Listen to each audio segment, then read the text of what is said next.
Anda kembali di Sindo Malam pemirsa. Mantan Kasat Reskrim Polres Metro Jakarta Selatan AKBP Bintoro menjalani sidang kode etik Polri terkait dugaan pemerasan terhadap anak bos Prodia hari ini. Kasus ini dipantau oleh Kompolnas termasuk proses hukum yang berjalan terhadap seluruh terduga pelanggar etik.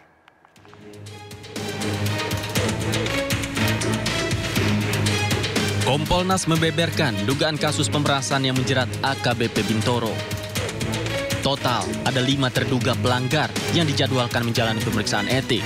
Mereka adalah mantan Kasat Reskrim Polres Metro Jakarta Selatan AKBP Bintoro, AKBP Gogo Galesung, mantan Kanit PPA Polres Metro Jakarta Selatan AKP Mariana, AKP Ahmad Zakaria, dan seorang Ibda berinisial N. Kasus ini dipantau oleh Kompolnas, termasuk proses hukum yang berjalan terhadap seluruh terduga pelanggar etik. Kompolnas juga menyoroti soal lambatnya proses penanganan, dugaan aliran dana, hingga keterlambatan berbagai pihak. Sebanyak 21 saksi akan dihadirkan untuk sidang etik AKBP Bintoro. Sementara dalam kasus ini juga ada peran seseorang yang diduga melakukan penyuapan kepada AKBP Bintoro dan teman-teman. Kalau ditanya lebih dalam lagi, karena masuk ya ke WA saya, ditanya apakah ini lebih dekat ke pemerasan ataukah ini lebih dekat ke penyuapan. Kalau kita lihat struktur cerita, tapi memang harus diuji, ini lebih dekat dengan penyuapan. Sehingga memang peran non anggota kepolisian sangat signifikan. Dan ini nanti semoga dia datang gitu ya, untuk bisa diperiksa, tapi yang pasti tadi diumumkan kurang lebih akan dipanggil 21 saksi yang akan diperiksa untuk satu tersangka AKBP B. Kompolnas terus menjalin komunikasi dengan berbagai pihak, termasuk Bid Propam Polda Metro Jaya yang dalam hal ini bertindak cepat menindaklanjuti dugaan pelanggaran etik AKBP Bintoro dan kawan-kawan. Dari Jakarta, Tim Liputan iNews melaporkan.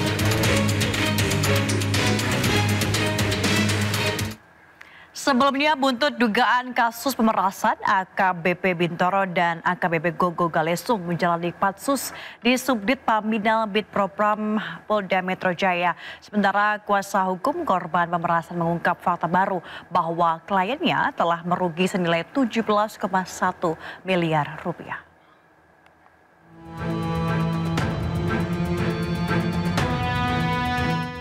Polda Metro Jaya memastikan Propam akan menyelesaikan penyidikan dan menggelar sidang etik terhadap mantan Kasat Reskrim Polres Metro Jakarta Selatan AKBP Bintoro dan juga AKBP Gogo Galesung terkait kasus dugaan pemerasan. Korban pemerasan juga telah diklarifikasi terkait adanya keterlibatan pihak selain AKBP Bintoro. 4 oknum polisi termasuk AKBP Bintoro serta AKBP Gogo Galesung menjalani penempatan khusus di Subdit Paminal Bid Propam Polda Metro Jaya sejak tanggal 25 Januari 2025.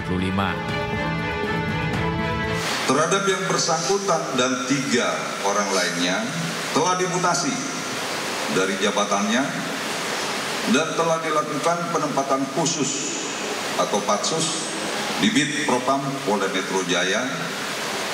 Selanjutnya, Bid Propam Polda Metro Jaya akan menyelesaikan penyelidikan dari Bid Propam Polda Metro Jaya bersama nanti dengan Paminal dan segera menyelenggarakan sidang kode etik terhadap yang bersangkutan. AKBP Bintoro membantah pernah berkomunikasi dan telah melakukan pemerasan 20 miliar rupiah kepada tersangka kasus pembunuhan AN yang merupakan anak dari bos sebuah klinik kesehatan dengan iming-iming menghentikan penyidikan. Sementara kuasa hukum tersangka pembunuhan AN dan B menyebut kliennya mengaku merugi senilai 17,1 miliar dan meminta Bintoro untuk mengembalikannya.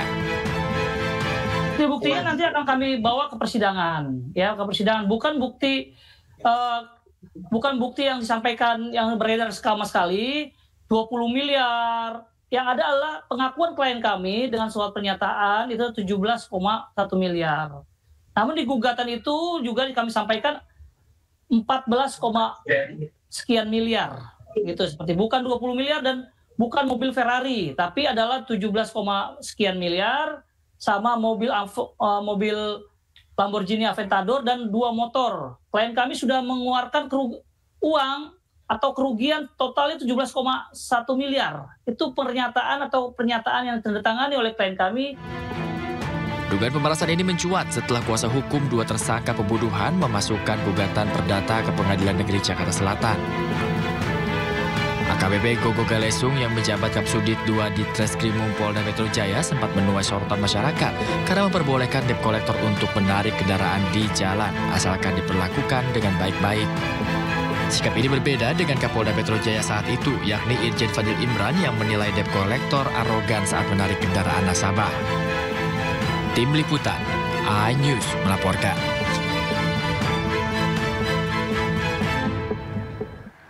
Sidang pra-peradilan Sekjen PDI Perjuangan Hasto Kristianto kembali dilanjutkan. Pagi tadi, tim kuasa hukum Hasto menghadirkan 6 saksi dari ahli pidana dan ahli tata negara. 6 saksi yang dihadirkan diantaranya Hairul Yuda, Jamin Ginting, Marus Ali yang merupakan ahli pidana. Sementara untuk ahli tata negara adalah Muarar Siahaan yang juga mantan hakim Mahkamah Konstitusi. Sebelumnya pihak kuasa hukum akan menyiapkan 8 saksi, namun baru akan dihadirkan sesuai kebutuhan saat sidang. Tim kuasa hukum menilai status tersangka dari KPK pada Hasto Kristianto cacat hukum. Selain itu ada pernyataan jika Hasto membantu Harun Masiku yang seluruhnya tidak benar dan sudah dibuktikan. Pihak kuasa hukum juga membantah pernyataan KPK jika di ponsel Hasto Kristianto ada nomor Harun Masiku. Kami melihat bahwa kemarin struktur dari jawaban yang disampaikan oleh pihak KPK, pertama adalah mereka melakukan eksepsi, kedua menyampaikan kronologis. Nah, kronologis ini yang menurut kami, ini yang kronologis versi yang mana ini? Kita harus hormat terhadap hukum kalau yang sah itu adalah putusan pengadilan. Jadi kalau seandainya sudah ada putusan hukum di pengadilan, kemudian ada lagi dikembangkan atau dibuatkan narasi-narasi yang baru, nah ini yang membuat kami melihat bahwa terjadi kebingungan hukum. Tentunya dalam hal ini juga ada disampaikan kemarin di dalam handphone Mas Hasto Kristianto itu menyimpan nomor Harun Masiku. Perlu kita sampaikan itu tidak benar. Pemirsa, sejumlah kementerian dan lembaga terkena pemangkasan anggaran namun diharapkan tetap menjalankan program seperti semula sesuai instruksi Presiden. Meski mengakibatkan tekanan pertumbuhan ekonomi akibat efisiensi anggaran, program-program pemerintah harus tetap dijalankan.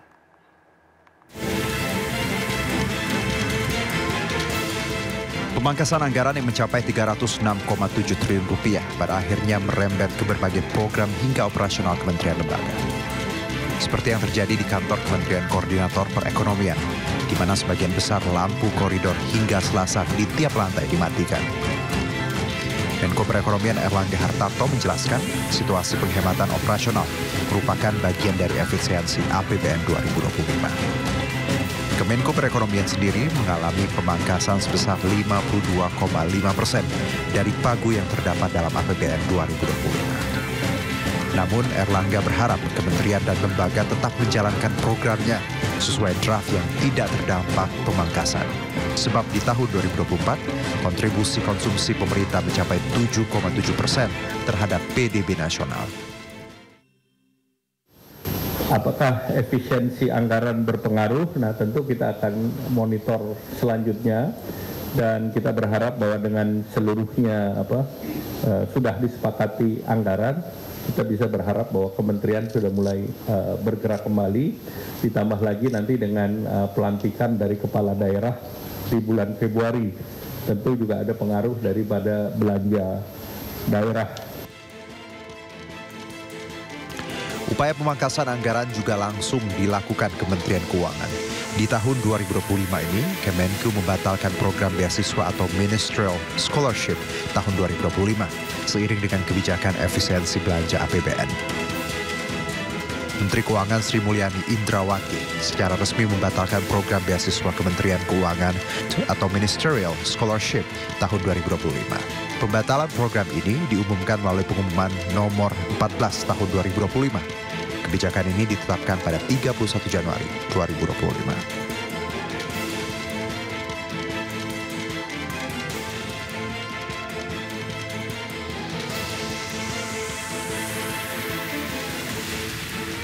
Dampak pemangkasan anggaran juga dirasakan oleh Komisi Yudisial. Komisi Yudisial menjadi salah satu yang terkena pemotongan anggaran sebanyak 54% hingga tersisa 84,5 miliar rupiah dari pagu anggaran 184 miliar rupiah. Dampaknya adalah program KY untuk seleksi hakim agung dan pelayanan laporan masyarakat hingga peningkatan kapasitas hakim. Pemotongan anggaran hingga 54% ini membuat Komisi Yudisial kesulitan mengadakan seleksi hakim agung. Sementara itu, Kepala Senter Makroekonomi dan Keuangan Indef, Rizal Taufikur Rahman, menilai langkah pemerintah menghemat anggaran hingga 307 triliun rupiah akan mengakibatkan konsumsi rumah tangga nasional tertekan dan berdampak pada melemahnya pertumbuhan ekonomi nasional. Termasuk bisa membuat melemahnya konsumsi rumah tangga yang akan berdampak pada pertumbuhan ekonomi nasional ke depan. Selain itu, pemangkasan anggaran besar-besaran di kementerian dan lembaga yang sebagian besar merupakan belanja modal hingga belanja barang dan jasa pemerintah akan menyebabkan efek berganda yang akan menekan sektor real dan bisa menekan fondasi pertumbuhan ekonomi nasional. Kalau dipangkas ya tentu akan melemahkan pertumbuhan sektor real. Kemudian efek jangka panjang tentu saja juga akan menggerogoti ya daya saing ekonomi nasional, ya apalagi bicara efisiensi logistik dan juga konektivitas antar wilayah. Yang paling kita agak mengkhawatirkan adalah terhadap konsumsi domestik yang akan tergerus gitu ya. Karena kalau kita bicara pemotongan anggaran peralatan dan mesin, maka belanja pemerintah yang tadi disampaikan, ya penurunan konsumsi domestik dan permintaan barang modal juga akan turun. Sebelumnya lewat instruksi Presiden nomor 1 tahun 2025, pemerintah akan menghemat sekitar 306,7 triliun rupiah. Langkah tersebut untuk memastikan jalannya pemerintah lebih efisien dan untuk menambal kebutuhan program makan bergizi tahun ini.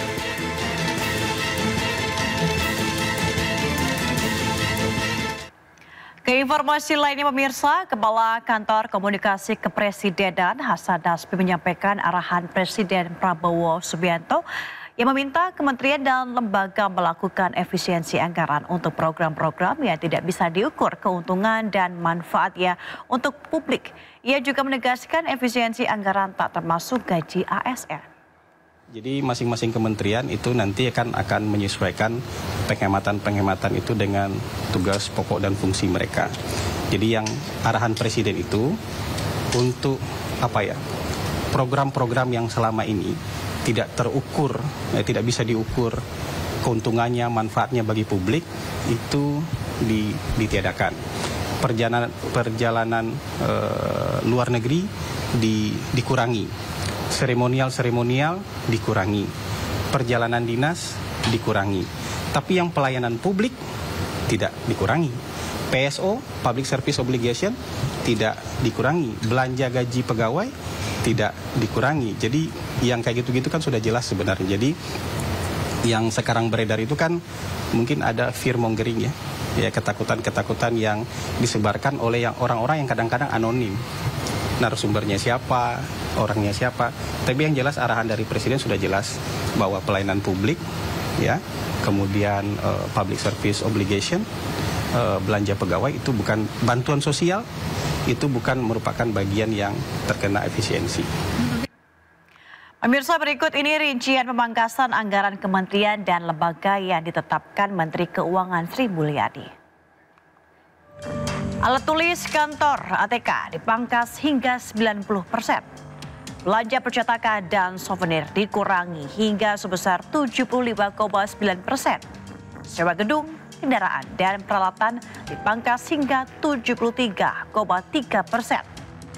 Belanja lainnya yang tidak terkait langsung dengan prioritas pembangunan dipangkas 59,1%.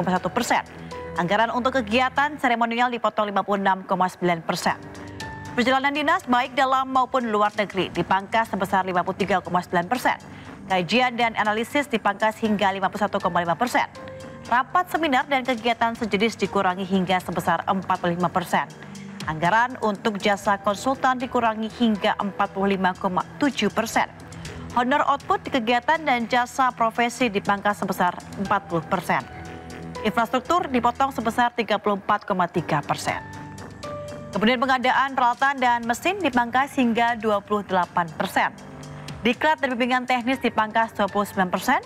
Lisensi aplikasi dikurangi sebesar 21,6%. Kemudian bantuan pemerintah dipangkas hingga 16,7%. Pemeliharaan dan perawatan dipangkas 10,2%.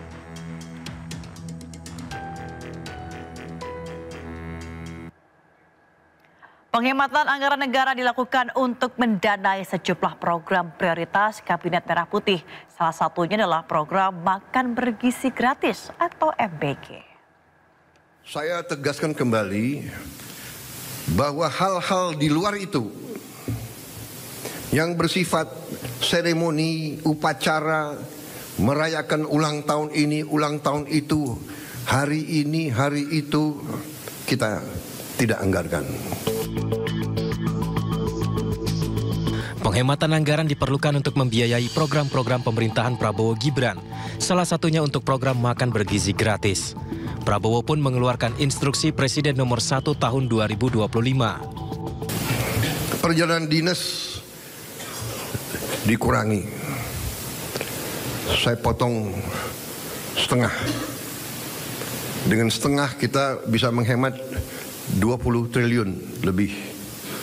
Kalau kita hitung 20 triliun, berapa puluh ribu sekolah, gedung sekolah bisa kita perbaiki.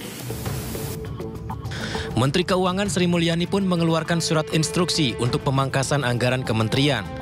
Meski efisiensi gencar dilakukan di sejumlah kementerian, namun pemerintah pastikan tidak akan menyentuh belanja pegawai maupun bantuan sosial atau bansos.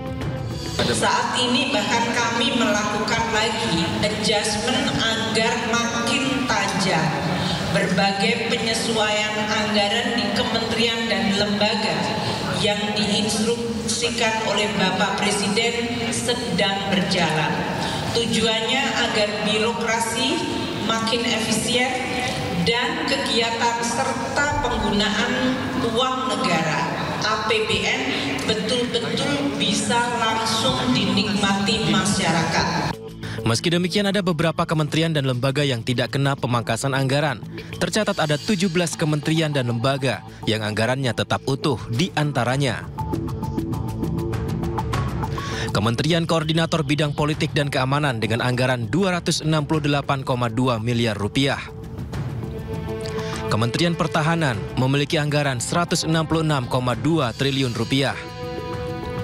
Kementerian Ekonomi Kreatif, Badan Ekonomi Kreatif dengan anggaran 279,6 miliar rupiah.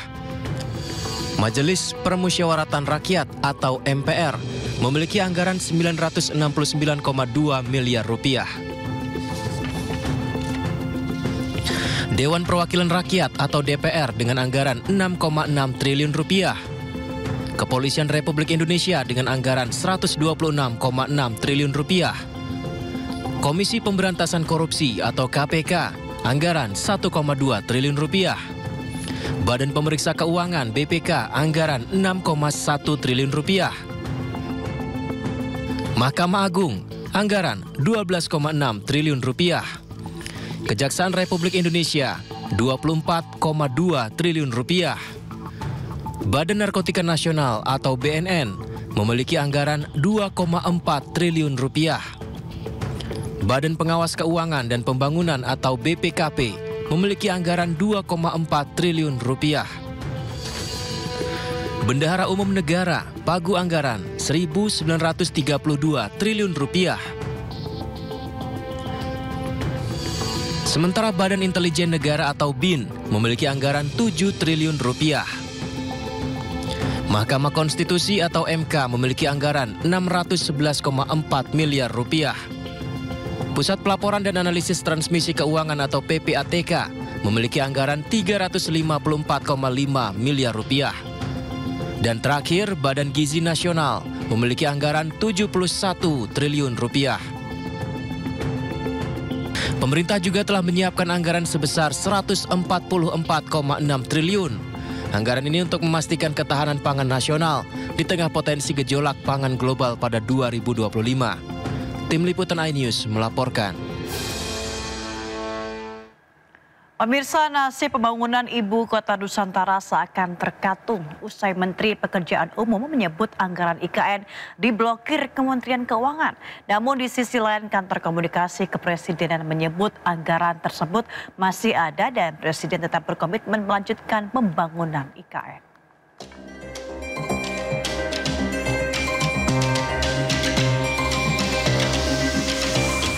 Nasib pembangunan Ibu Kota Nusantara kini tengah terkatung-katung. Kementerian Pekerjaan Umum memastikan anggaran IKN ikut menjadi korban pemangkasan APBN 2025. Dalam paparannya saat rapat kerja bersama Komisi 5 DPR RI, Menteri PU Dodi Hanggodo menyebut proyek IKN bakal terhambat. Pasalnya, hingga saat ini belum ada realisasi anggaran untuk pembangunan IKN karena pemblokiran yang dilakukan oleh Kementerian Keuangan. Meski demikian, Dodi menyatakan Kementerian PU masih menunggu pencairan anggaran dari Kementerian Keuangan dan berdiskusi lebih lanjut terkait prioritas pembangunan yang perlu didahulukan.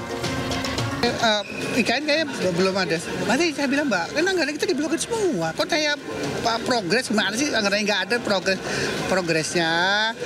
Buat beli makan siangnya Pak Menteri, itu progresnya. PU itu kan anggarannya diblokir semua kan. Jadi harapan kami ini sudah disetujui.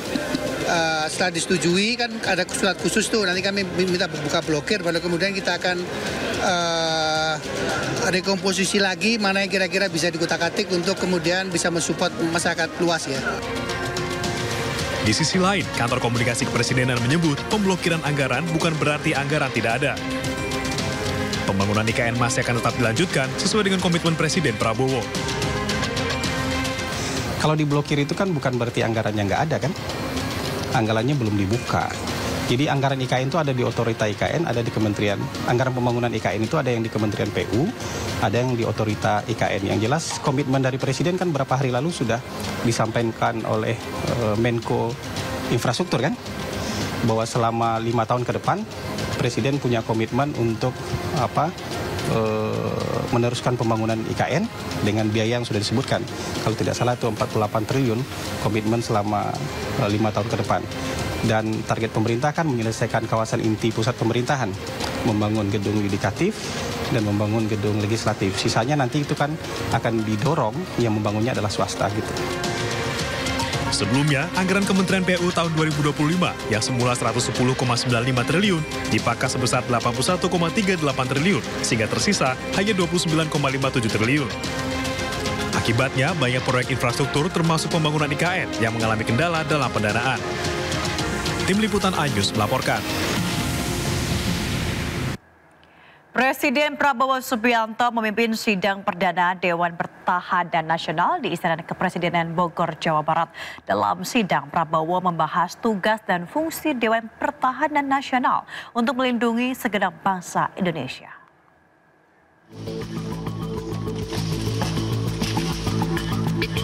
Presiden Prabowo Subianto memimpin sidang perdana Dewan Pertahanan Nasional di ruang Garuda Istana Kepresidenan Bogor, Jumat siang. Dalam sambutannya, Prabowo menyebut Dewan Pertahanan Nasional sejatinya telah diamanatkan dalam Undang-Undang Nomor 3 Tahun 2002. Namun demikian, setelah 22 tahun berlalu, baru diwujudkan pada tahun ini. Prabowo juga menyebut pertahanan merupakan urusan vital bagi sebuah negara. Tujuan nasional pertama adalah melindungi segenap bangsa Indonesia dan seluruh tumpah darah Indonesia. Azas pertama adalah azas perlindungan, artinya azas pertahanan. Rencananya dalam 5 tahun sekali, Dewan Pertahanan Nasional akan merumuskan kebijakan umum terkait pertahanan. Meski kini, rumusan tersebut masih dalam finalisasi. Dari Bogor, Jawa Barat, Salam Rahmat, Bagus Prasetyadi, iNews melaporkan. Pemirsa, informasi selengkapnya usai jeda kita akan hadir kembali dalam Sido Malam.